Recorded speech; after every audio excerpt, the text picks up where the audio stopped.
Sir අද ආවේ night rider car එකේද? නයි.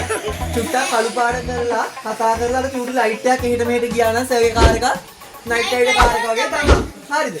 ආයි වෙනසක් කොහොමද නයිට් රයිඩර් එකේ මියුසික් එක? ටන් ටන නන නන නන නන